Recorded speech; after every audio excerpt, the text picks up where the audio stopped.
Good morning, guys. How are we all doing? So happy Monday, everybody. Welcome to the new trading week, to the new trading month. Happy February. Also, we're out of January.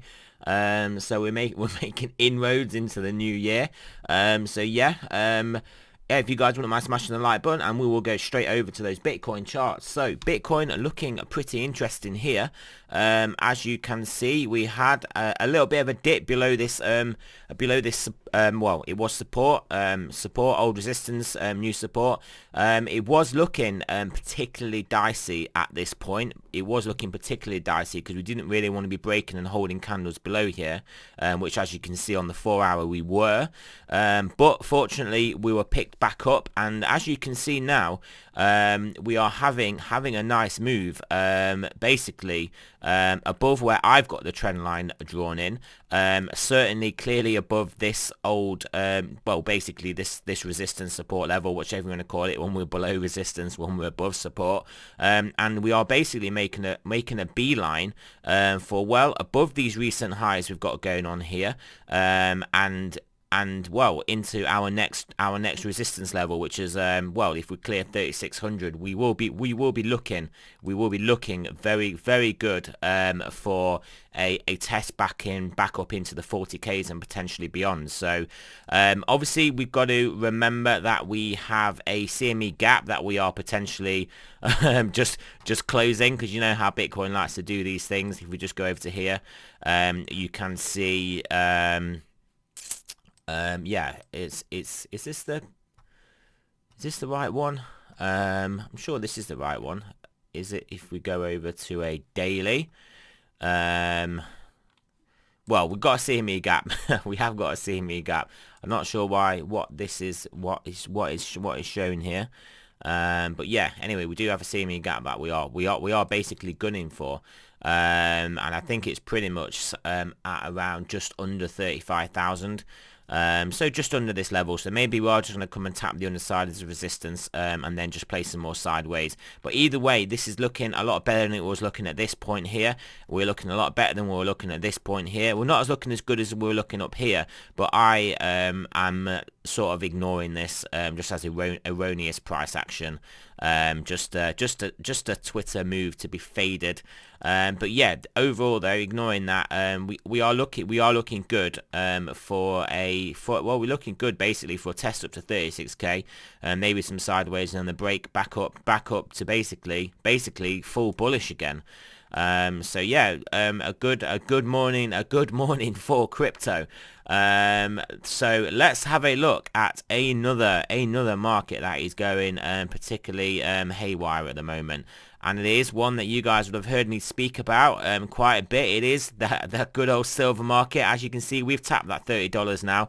That $30 now. I already lost my bet regarding that, because we didn't just quite tap it here, but we have tapped it now. But hey, I lost my bet on the technicalities as far as I'm concerned. I was right with my call for $30 silver when we were a lot lower before 30k Bitcoin, when Bitcoin was actually a lot closer than the silver was at that point. But either way, this is looking good. This is Wall Street bets. This is potentially the next revolution of the little guy, basically against the system. They could really put the squeeze on this. I'm actually going to do a separate video today on silver, because I have a lot of silver and I love silver and I think it's great, and also what's going on could literally be epic. I have a lot of silver for reasons that I basically will explain. I've explained before. I mean, there's a very limited supply. The price is heavily manipulated down. I mean, I can say that with absolute guaranteed certainty, because lots of banks have been fined for it, for manipulating it. So yeah, this is literally gunning for it. Also, just a point of note, we obviously know silver is going nuts. We'll just look at this gold-silver ratio, and we'll just give Tone Vase one of his shout-outs, give his dues.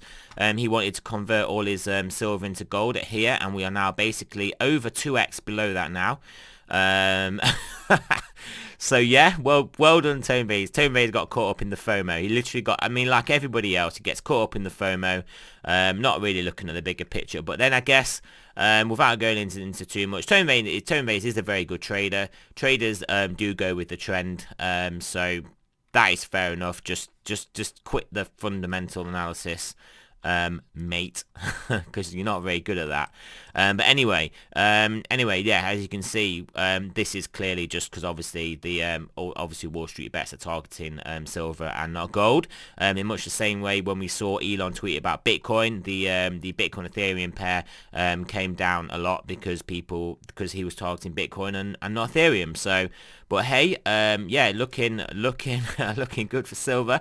Over to that Bitcoin dominance chart as well. Actually, as you can see, still holding in there, down at these lows.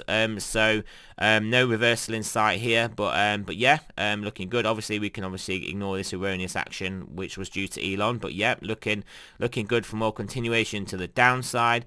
If we have a look at our Ethereum Bitcoin pairing, this is actually has is a bit weak here, as you can see.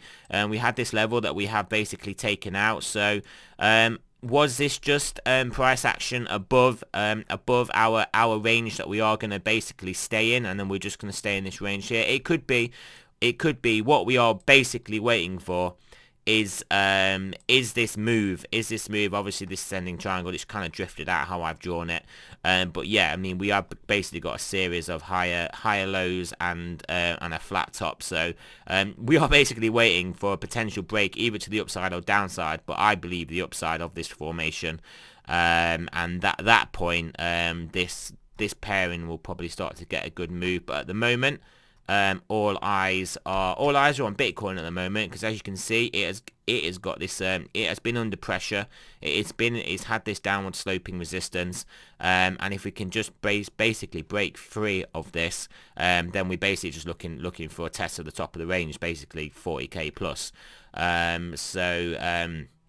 So yeah, stock markets, how are those futures looking? Having a bit of a bounce here. But obviously you can see we've got clear lower lows and lower highs, so we are in a downtrend. So obviously at some point that downtrend has to be reversed, but remember, the trend is your friend. So there will be pressure on stocks. So yeah, just be aware of that. Dollar index as well, as you can see, has basically got to it's getting to the higher end of our range, taking out this level.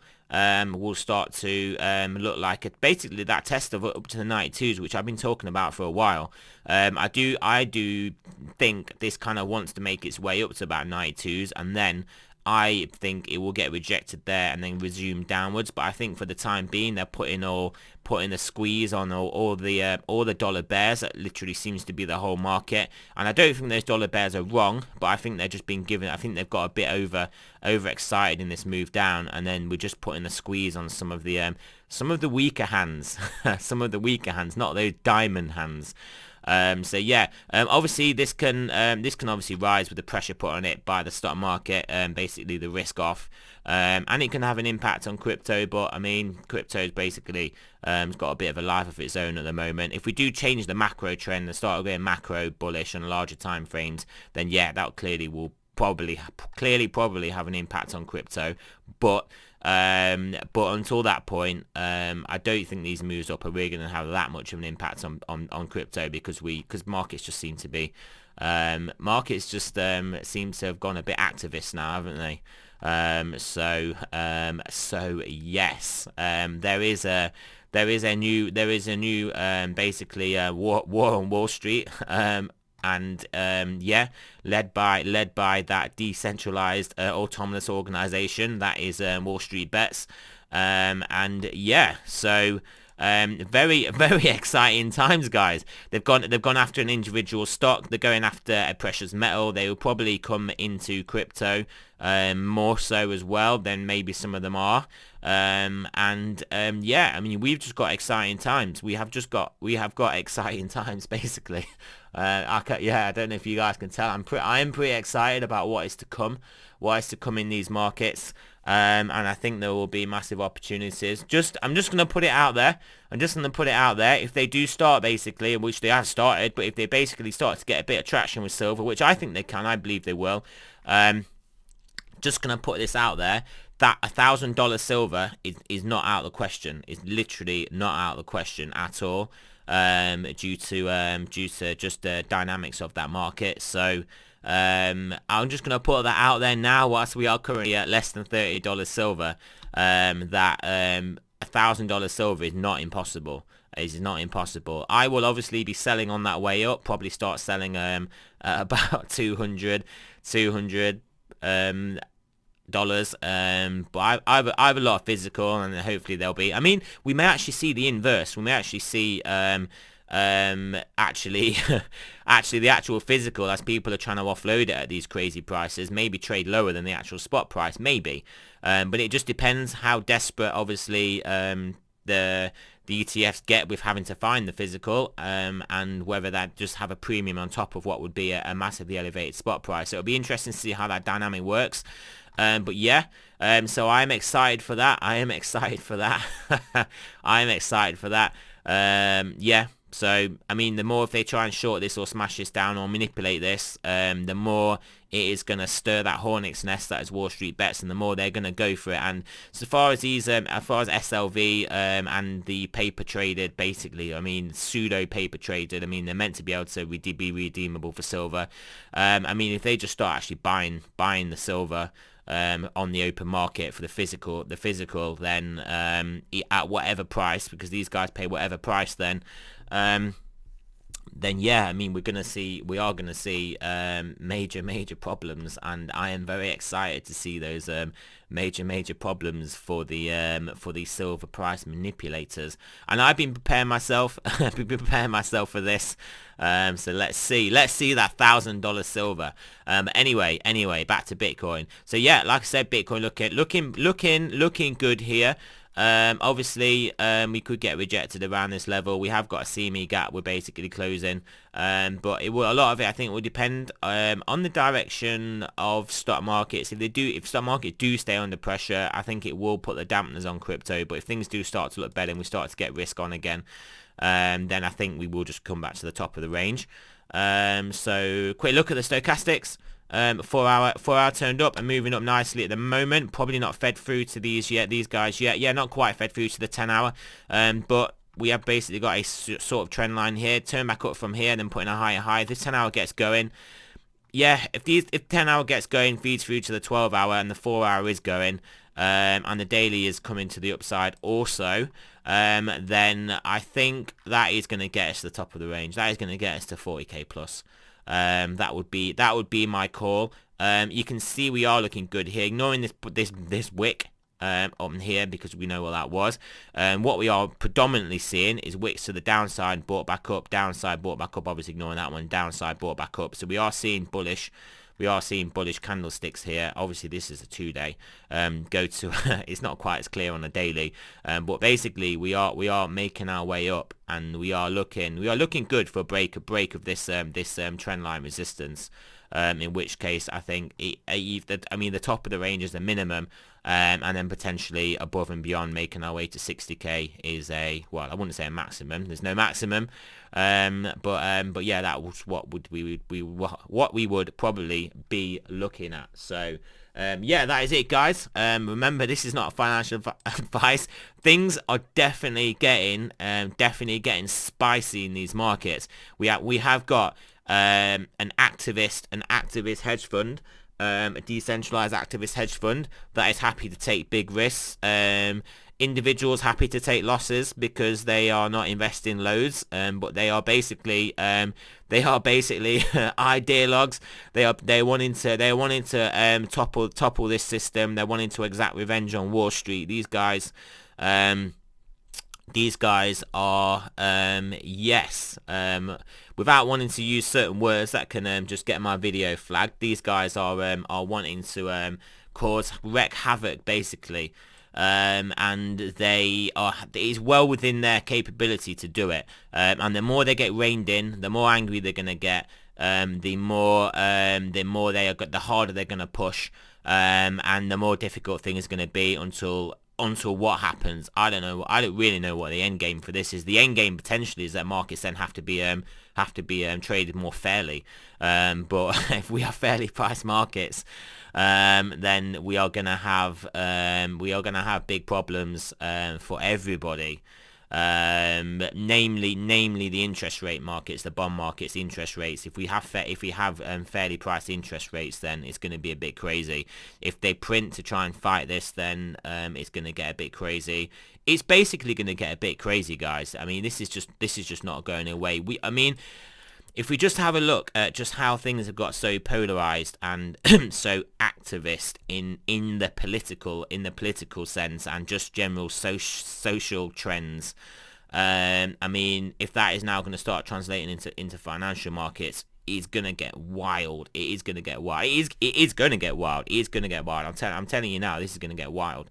So yeah, what an interesting 2021 we have lined up. What an interesting time we have got lined up. It is going to be uber exciting. So there we go. Not financial advice. I mean, I don't particularly think even financial advisors are qualified to give actual qualified financial advice now, because these markets are beyond their capabilities to analyze or advise on now.